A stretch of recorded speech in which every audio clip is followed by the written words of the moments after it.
ท่านนายกรัฐมนตรีแห่งสาธารณรัฐประชาธิปไตยประชาชนลาวได้เดินทางถึงแขวงไหหนานสาธารณรัฐประชาชนจีนเพื่อเข้าร่วมกองประชุมเวทีปรึกษาหารือโปอ้าวเพื่ออาซีประจำปี 2025 และได้พบปะกับผู้ประจำการรองนายกรัฐมนตรีแห่งสาธารณรัฐประชาชนจีนในวันที่26 มีนาคม 2025 สหายสอนไซศรีพันดอนนายกรัฐมนตรีแห่งสาธารณรัฐประชาธิปไตยประชาชนลาวพร้อมด้วยภรรยาและคณะได้เดินทางถึงสนามบินสากลเมยหลานแขวงไหหนานสาธารณรัฐประชาชนจีนเพื่อเข้าร่วมกองประชุมเวทีปรึกษาหารือโปอ่าวเพื่ออาซีประจำปี 2025 ในระหว่างวันที่26 หาวันที่28 มีนาคม 2025 และในวันเดียวกันนี้ก็ได้มีการพบปะสองฝ่ายระหว่างสหายสอนไซศรีพันดอนกรรมการกรมการเมืองศูนย์กลางพรรคนายกรัฐมนตรีแห่งสาธารณรัฐประชาธิปไตยประชาชนลาว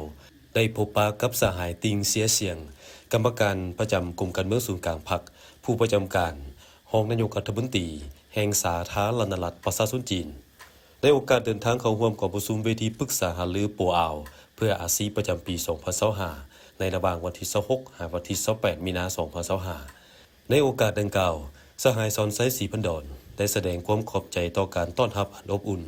แสดงความสมเชยต่อผลสำเร็จของการดำเนินของประชุม2 สภาครั้งที่ 3 สมัยที่ 14 ของสาธารณรัฐประชาชนจีนก็คือผลสำเร็จของการจัดเวทีปรึกษาหารือโปอ่าว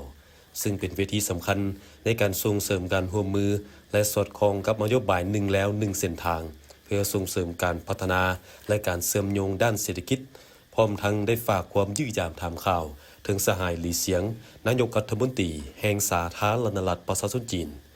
สองฝ่ายได้แจ้งสภาพการพัฒนาเศรษฐกิจสังคมภายในประเทศให้กันทราบพร้อมทั้งตีราคาสูงต่อสายพัวพันมิตรภาพอันเป็นบุญเสื้อและคู่ร่วมมือยุทธศาสตร์รอบด้านมั่นคงยาวนานตามทิศซีดีและคู่ร่วมชะตากรรมลาวจีนจีนลาวที่ได้รับการเสริมขยายให้นับมือนับก้าวเข้าสู่หลวงหลักโดยเห็นได้จากมีการแลกเปลี่ยนเยี่ยมยามและการพบปะของการนำคันสูงของสองประเทศอย่างเป็นปกติได้ตีราคาสูงต่อบรรดาผลสำเร็จของการจัดตั้งผันขยายแผนแม่บทว่าด้วยการสร้างคู่ร่วมชะตากรรมลาวจีนฉบับใหม่ปี 2025 ก็คือการร่วมมือทางด้านการเมืองและความมั่นคงการร่วมมือทางด้านเศรษฐกิจการค้าการลงทุนและอื่นๆที่ญาติได้ผลสำเร็จที่เป็นรูปธรรมพร้อมทั้งได้แสดงความสมเชยต่อสองฝ่ายที่ได้ลงนามบทบันทึกความเข้าใจว่าด้วยการส่งเสริมการร่วมมือด้านข้อริเริ่มความมั่นคงทั่วโลกหรือ GSI